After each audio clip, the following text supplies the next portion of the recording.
en su Biblia así como está, antes de que se siente, Éxodo 25, versículo 8. Es Éxodo 25, versículo 8. Dice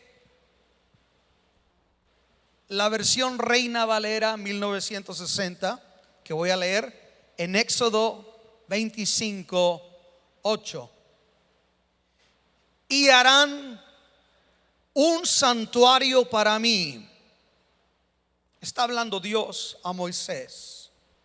Y harán un santuario para mí. Y habitaré en medio de ellos. Denle un aplauso a la palabra del Señor. Siéntese, póngase cómodo. Vamos a meditar. Hoy quiero comenzar a hablarles. Tal vez se convierta en una serie. Emmanuel, Dios morando con nosotros. Repita conmigo: Emmanuel, Dios morando con nosotros.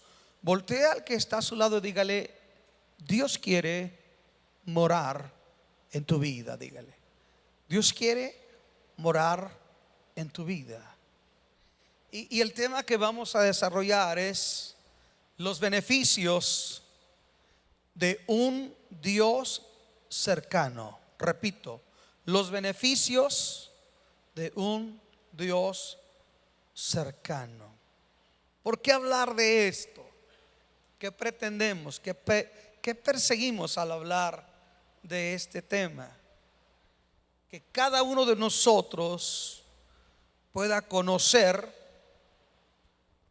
pueda valorar y pueda anhelar la presencia de Dios. Repito, que cada uno de nosotros pueda conocer, pueda valorar y pueda anhelar la presencia del Señor. Yo no puedo valorar, escuche, yo no puedo anhelar lo que yo no valoro. Usted no puede anhelar lo que no tiene un valor en su vida. Segundo, usted no puede valorar lo que usted no conoce.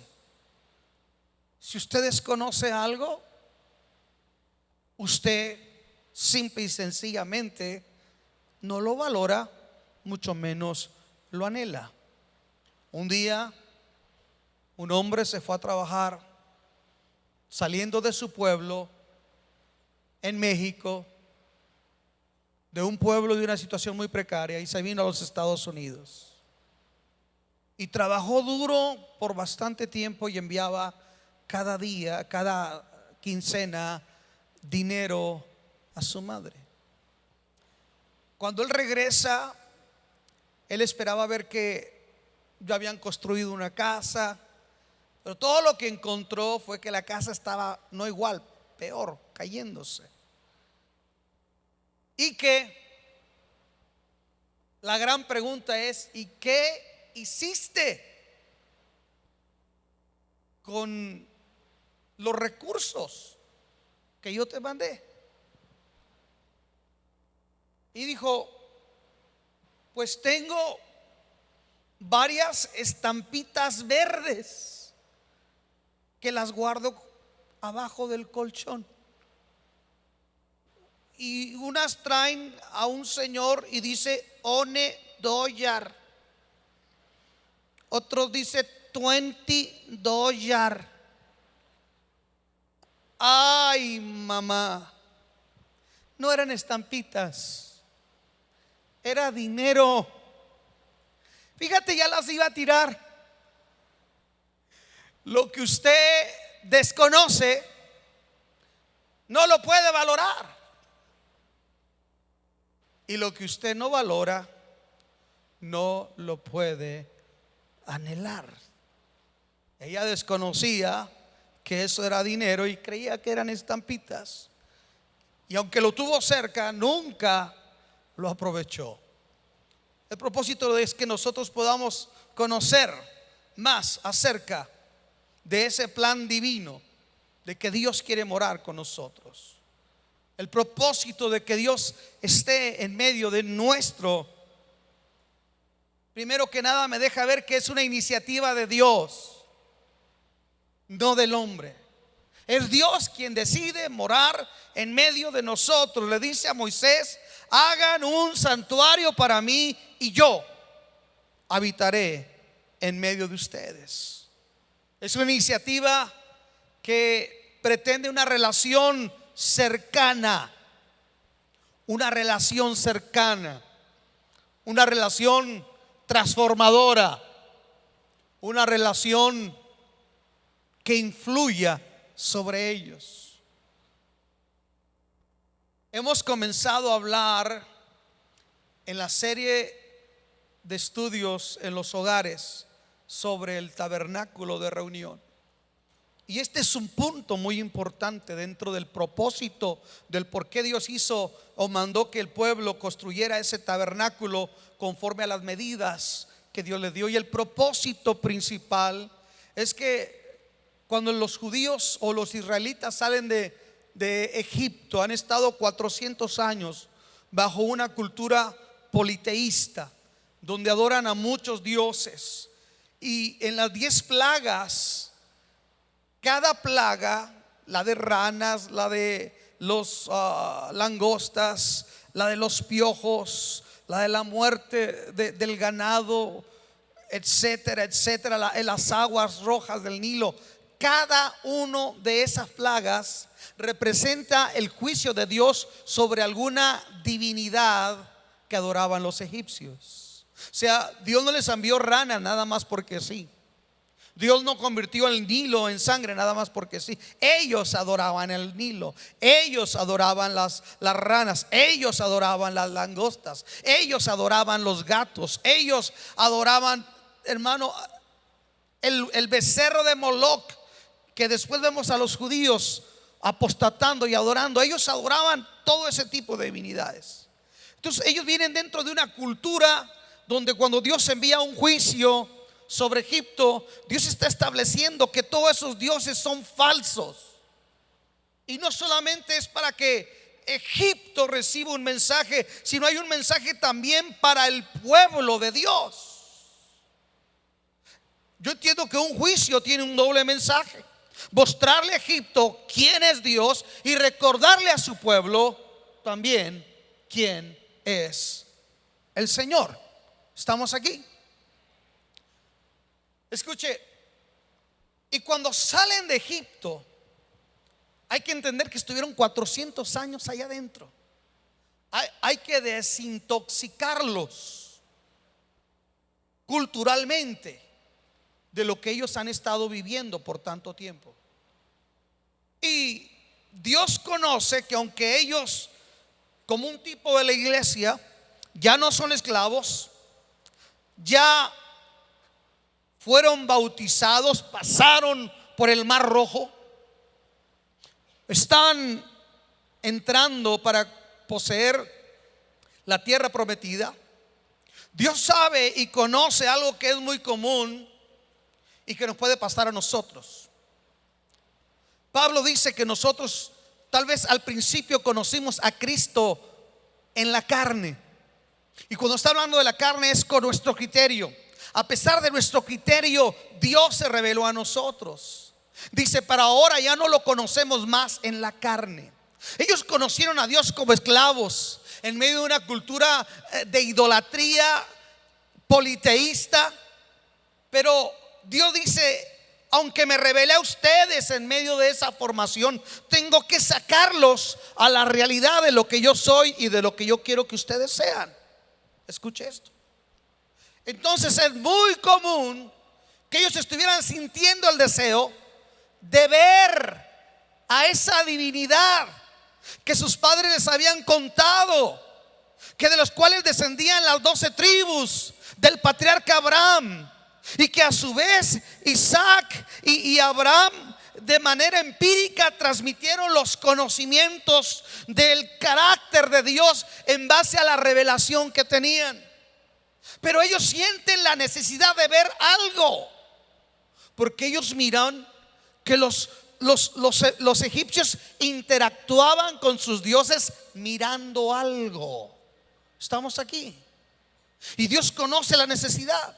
Muchas de las veces nosotros venimos del mundo, nos hemos convertido, pero como no hemos todavía sido desintoxicados y llenados de la cultura de Dios, queremos traer principios del mundo a nuestra forma de adorar o de percibir la relación con Dios. Pero yo encuentro que Dios, cuando se trata de hacer iglesia, cuando se trata de relacionarse con Él, Dios no le deja nada a la inventiva humana, porque la inventiva y la creatividad humana no sirve para nada cuando se trata de interactuar con Dios. Cuando se trata de interactuar con Dios, Dios mismo establece la forma, los métodos, de qué forma hay que interactuar con Él.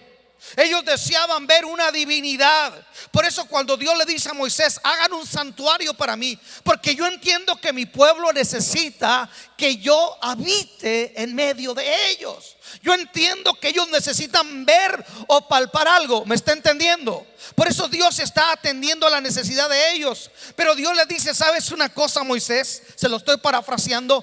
Es tan fuerte el anhelo que mi pueblo tiene de experimentarme, que si yo no establezco los patrones, si yo no establezco los códigos, cómo me voy a revelar y cómo me van a adorar, podemos terminar cayendo en una distorsión. Y mi pueblo puede ir al final a percibirme a través de lo que es panteísmo, adorar a Dios a través de la creación, a través del sol, a través de la luna, a través de los astros, a través de los árboles, etcétera, etcétera, etcétera. Por eso Dios le dice: conforme a todo lo que yo te muestre. Éxodo 25:9. Primero le dice en el 8: hagan un santuario para mí, porque yo quiero habitar en medio de ustedes. Pero también les dice: conforme a todo lo que yo te muestre, exactamente así lo tienes que hacer. Wow. ¿Sabe qué es lo que nos hace a nosotros diferente del club de leones, o del club rotario, o de una logia masónica, o de una mezquita musulmana, o de una sinagoga judía, o de un templo budista, o de una catedral católica? ¿Sabe lo que nosotros nos hace diferente? Que nosotros históricamente somos conocidos como el pueblo del libro. Diga conmigo: somos el pueblo del libro. Escuche. Y Pablo le dice a Timoteo: ocúpate en la lectura, hablando de este libro, para que si yo tardo en ir, sepas cómo conducirte dentro de la casa de Dios, que es columna y baluarte de la verdad.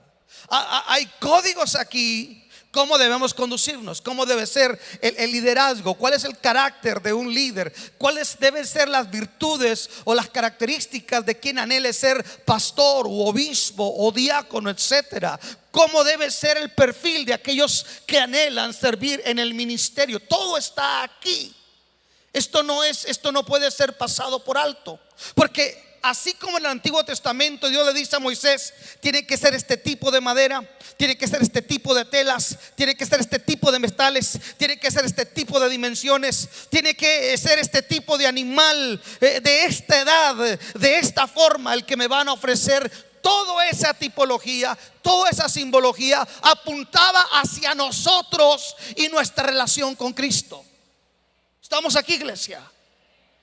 Y si Dios dijo que el arca del pacto iba a ser de madera de acacia recubierta de oro, tiene un significado. Y si Dios dice que el altar de bronce era madera de acacia recubierta de bronce de tal medida y por 4 lados cuadrados, tiene un significado. Y si Dios dice que se tiene que ofrecer un cordero, escuche, un cordero y no otro tipo de animal, es porque tiene un significado. Estamos hablando de interactuar con Dios.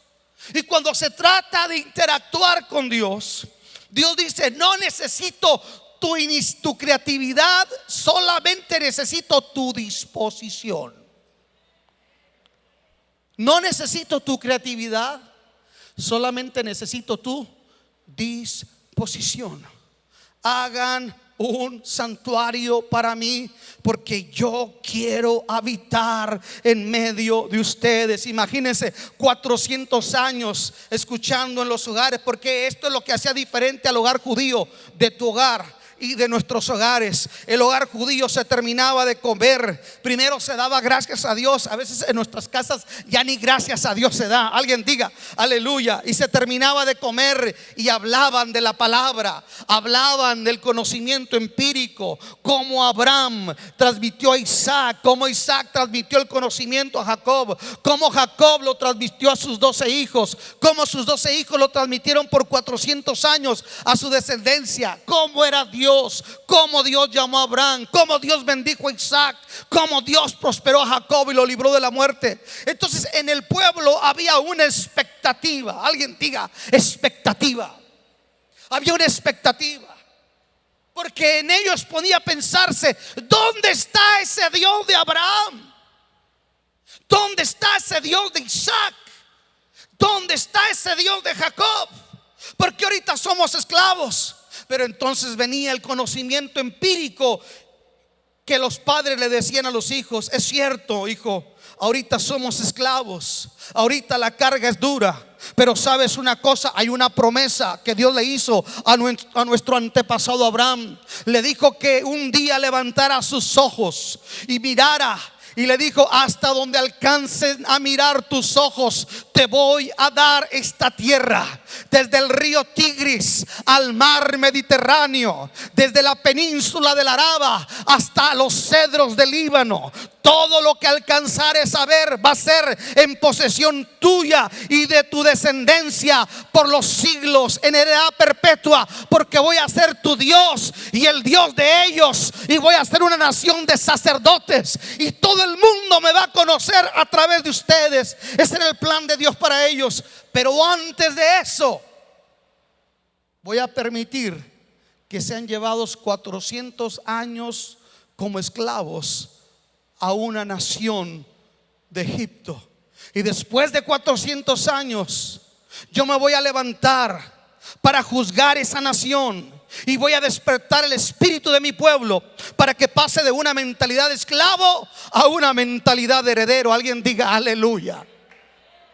Entonces ellos se sostenían en medio de tiempo bien difícil. Escuche, porque al final de la jornada dura como esclavos, en la cena, aleluya, qué rica la cena hebrea, con el panecito recién hecho, el corderito, aleluya, esas pitas que ellos comen, y cómo mojan el panecito así en aceite de olivo. Alguien diga gloria a Dios por el Italian food también.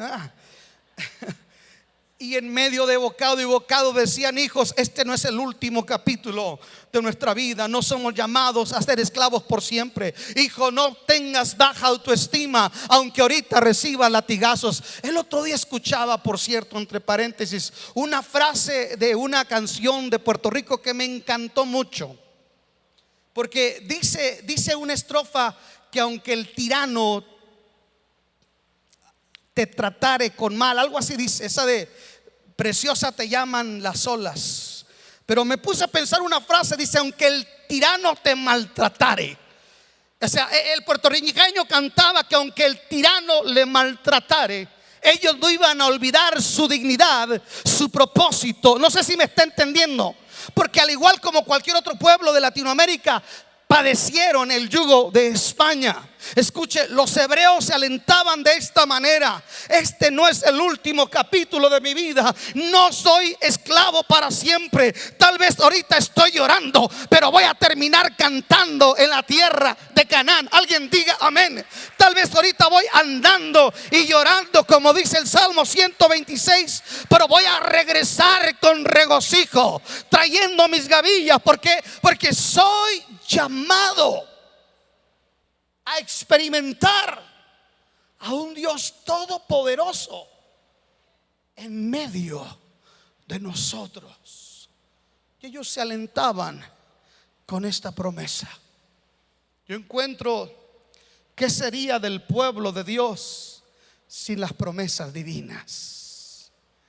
¿Qué sería de nosotros si Dios no hablara promesas de liberación, de restauración, de provisión, de vindicación, de sanidad? Simplemente la palabra no temáis aparece 365 veces en la Biblia, una para cada día del año. ¿Qué sería de nosotros si solamente dependiéramos de las circunstancias presentes? Si nuestro criterio y nuestra fe se basara solamente por lo que poseo y por lo que tengo. No sé si me está entendiendo. ¿Se acuerdan de ese canto que decía: aunque en esta vida no tengo riqueza, sé que allá en la gloria tengo una mansión? Es un canto compuesto por afroamericanos en el periodo de la esclavitud. Ellos no tenían nada en este mundo, pero la esperanza de ellos era: allá en la gloria tengo una mansión. Pero hay algo que ellos olvidaron: no solamente para la gloria. Ellos nunca imaginaron que uno de sus descendientes iba a ser presidente de la misma nación que les había esclavizado. No sé si me está entendiendo. Nosotros tenemos que aprender de ellos. Las circunstancias que tú y yo estamos viviendo en este momento no determinan el último capítulo de nuestra historia. Por eso el apóstol San Pablo dice: ni lo presente, ni lo porvenir, ni lo alto, ni lo profundo, ni lo dulce, ni lo amargo, nada podrá separarme. Parece que le estoy hablando a niños. Nada podrá separarme del amor de Dios que es en Cristo Jesús, Señor nuestro. No sé si me está entendiendo. Vamos, párate como el pueblo del libro y di: no. Te diagnosticaron cáncer, dice: tal vez, escuche esto, tengo cáncer, pero el cáncer no me tiene a mí. Yo soy libre en el nombre de Jesucristo. Alguien diga amén. Tal vez puedo estar como derribado, pero no estoy destruido. Alguien diga aleluya, porque tengo la herencia de pertenecer al pueblo de los santos, de un Dios que dijo: nunca te dejaré y nunca te desampararé. ¿Qué hubiera sido? ¿Cómo sostenerse 400 años manteniendo una promesa? ¿Cómo mantener una actitud positiva en medio, escuche, en medio de 400 años de esclavitud? Tiene que entrar el factor de la fe. Tiene que entrar las promesas de Dios. No hay positivismo, no hay budismo, no hay yoga, no hay meditación trascendental que te pueda sostenerte en medio de una crisis. Solamente las promesas benditas de la palabra de un Dios santo. Alguien diga amén. Solamente un Dios que habita y que mora en medio de nosotros. El pueblo de Israel, el morar de Dios con ellos ocurría solamente a través de relatos. Era lo único. Pero mire qué poderoso, qué enseñanza para nosotros. No había Biblia, había conocimiento empírico, había relatos. No existía siquiera todavía la Torá. No existían los 5 libros de la ley en el periodo de Moisés. Por ahí existían algo que se conocían como los escritos de Enoc, pero no había la revelación más allá. Solamente se sostenían por una palabra que sus padres les habían dicho. No sé si me está entendiendo. Por eso usted y yo tenemos que entender que una manera en la que Dios habita en medio de nosotros es a través de su palabra. Yo dije, es a través de su palabra. Cuando la iglesia del primer siglo era perseguida, el apóstol San Pablo le escribe a la iglesia de Tesalónica, capítulo 3, versículo 13 en adelante, y les habla acerca de la esperanza de la vida eterna, pero también del arrebatamiento. Y les dice: ustedes no se entristezcan como aquellos que no tienen esperanza. Hay gente que sufre y no tiene esperanza. Hay gente que sufre y batalla y no conoce la fe ni el amor de Dios. Pablo le dice a una iglesia que está siendo perseguida por su fe, que están siendo llevados a los circos romanos para ser devorados con sus familias, con sus hijos. Los están llevando al circo romano, porque en aquel tiempo decir Jesús es el Señor es declarar que está por encima del supremo César, el Señor del imperio. Y ellos están siendo perseguidos. Pero Pablo les escribe estas palabras y les dice: ustedes no tienen que entristecerse como aquellos que no tienen esperanza.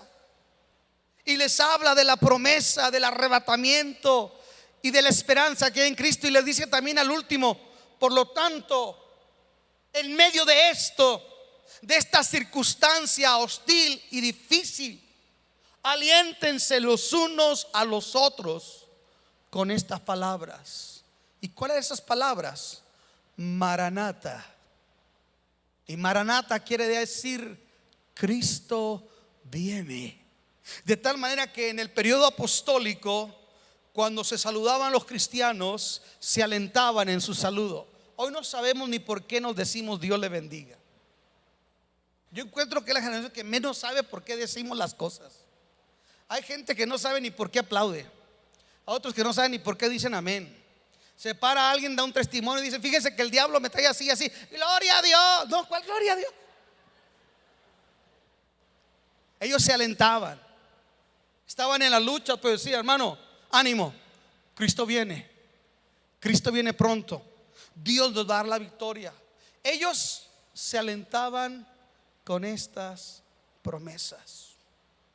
Escuche algo que es bien importante, que yo le quiero dejar el día de hoy, que quede muy claro en nosotros.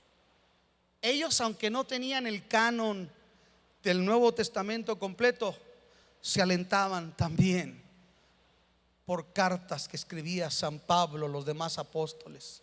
Algunos ni siquiera recibieron las cartas, simplemente eran relatos de lo que escuchaban, de lo que se había leído en las cartas. Pero Dios estaba en medio de ellos.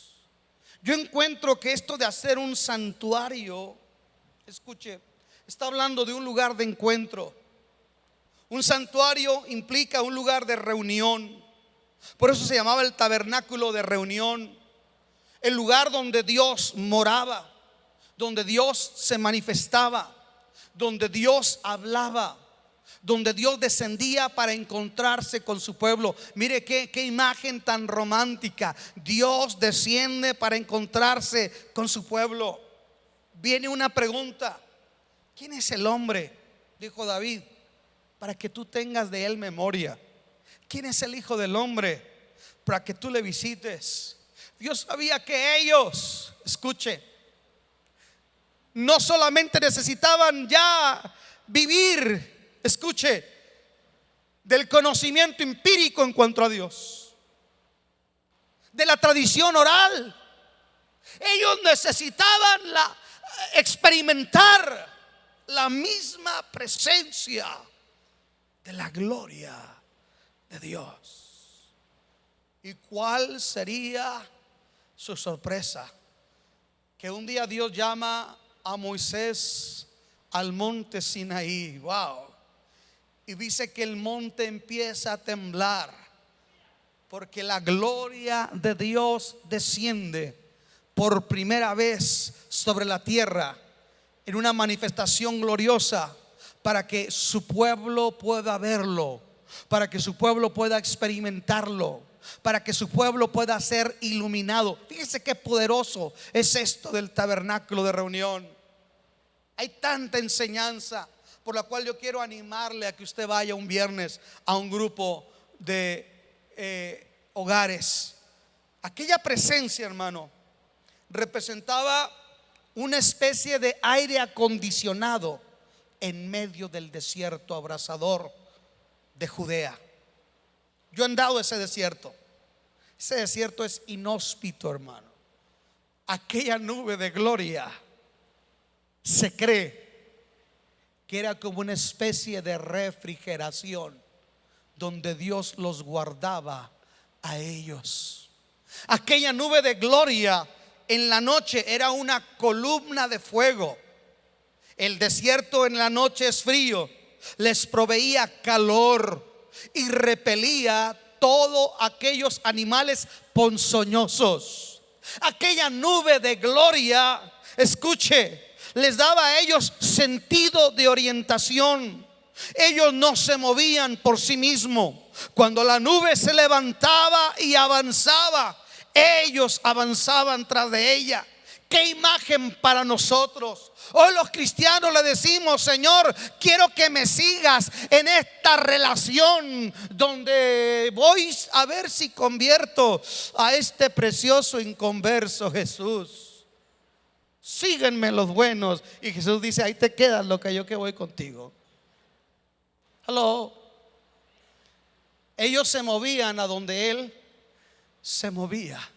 Les daba orientación, los guiaba, los protegía. Wow, mire qué maravilloso es esto. Yo encuentro que la presencia de Dios, hablando el Señor Jesús, dijo: Él los guiará a toda verdad y Él los guiará a toda justicia. Este asunto de ser carismáticos, de ser pentecostales, no es un fin en sí mismo de brincar y hablar en lenguas. No, no es un fin en sí mismo de caernos y levantarnos. No, de nada sirve que usted brinque, se eche maromas, se vaya de un altar al otro como los Holy Rollers. De nada sirve si usted y yo no somos guiados por Dios. De nada sirve si usted y yo no somos transformados por Dios. No sé si me está entendiendo. Estoy cansado de ver gente que habla en lenguas, pero su lengua no puede contenerla. Estoy cansado de ver, fíjese cómo me salió lo chihuahuense. Estoy cansado de ver gente con la falda larga, pero la lengua más larga todavía. Estoy cansado de ver tanta religiosidad donde parece que el interactuar con Dios fuera un fin en sí mismo. No, Él no descendió en el Pentecostés, Él no descendió en el Sinaí para que fuera una experiencia extasiática. Él no descendió para hacernos partícipe de una mera experiencia sobrenatural. Él vino para darnos poder, para transformarnos, para capacitarnos. Alguien diga ven, para llevarnos a cumplir el propósito de Dios. Yo encuentro hoy en día de una iglesia carismática que se jacta y le llama al bautista y le dice: ay, ustedes son bautristes porque no cantan coritos así como nosotros. Ay, usted es presbiteriano. Ay, usted es refrigeriano porque no le brota aceite ni chispitas como nosotros. Y luego miran al metodista y le dicen: ay, usted es muertodista porque no danzan como nosotros. ¿De qué sirve que hagamos circo, maroma y teatro si la presencia de Dios no termina por producir un cambio? Porque Él no quiere modelar danzantes. Él no quiere mostrar matachines o chapulines al mundo que brincan por la presencia. No, Él quiere mostrar gente transformada. Alabado sea su nombre. Y que la gente pueda decir: oye, ¿quién te cambió? Yo quiero ese cambio en mi vida. La pregunta es: ¿cómo nos mira el mundo? Porque Dios dice: yo quiero habitar en medio de ustedes para transformarlos, para que sean luz y a través de ustedes mostrar mi gloria al mundo. ¿Cómo nos mira el mundo? Mire, le voy a dar un dato que pasó en México. El INEGI, el Instituto Nacional de Estadística, Geografía e Informática, llegó a la conclusión que ciertas áreas del cristianismo evangélico en México eran tan irrelevantes como los grupos emos o los punk o los dark. que eran como una tribu urbana más. Se caracterizaban por cierta forma de hablar, cierta forma de vestir, pero no lograban impactar en la sociedad. Eso está fuerte. Yo dije, eso está fuerte. O sea, es iglesia para sentirnos bonitos nosotros. Hermano, venga para acá porque aquí sí siento bonito. Él me levantará. Es que aquí sentimos bonito. ¿Y quién te dijo que todo es que sientas bonito? No se trata de que tú y yo sintamos bonito nada más, que esto no es una guardería espiritual. Se trata de ser luz y baluarte de la verdad para un mundo que se pierde. Se trata de ser una iglesia que le muestre al mundo cuál es la esperanza.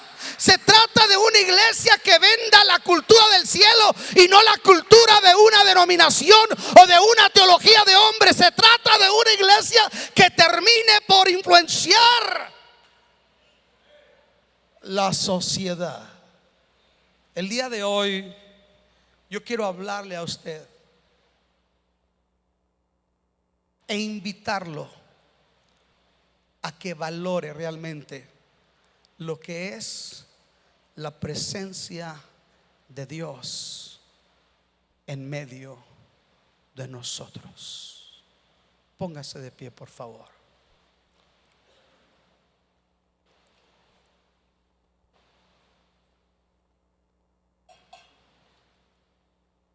Levante sus manos al cielo.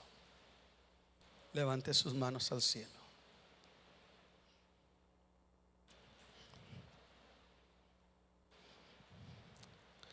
La Biblia dice que un día Pedro y Juan fueron llevados ante el concilio por haber sanado a un paralítico que se ponía a pedir en la puerta del templo. Y los fariseos lo llevaron al Sanedrín para ser juzgados. Pero hubo algo que estos hombres vieron en ellos. Le dijeron: ustedes hablan como él. Ustedes son como el Nazareno. Tu forma de hablar, tu forma de conducirte es la que te relaciona con lo que tú realmente eres. Levanta tus manos al cielo conmigo, por favor. Levanta tus manos. Levanta tus manos. Creo que Dios ya está en tu vida. Creo que Dios habita en tu corazón si tú tienes a Jesús. Pero creo que muchas de las veces hay una malformación espiritual en nosotros. No se ha formado todavía un carácter que proyecta la gloria de Dios. No hay fe, no hay paciencia, no hay mansedumbre, no hay templanza, no hay bondad, no hay benignidad, no hay amor, no hay frutos del Espíritu.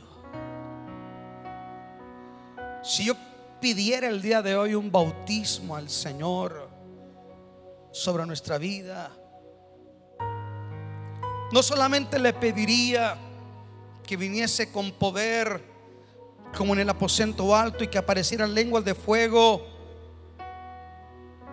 y que viniera un estruendo recio de aire que llenara esta casa y que comenzáramos a hablar en otras lenguas. Yo no solamente le pediría eso. Yo pediría que el bautismo incluyese entendimiento. Entendimiento. Levanta tus manos.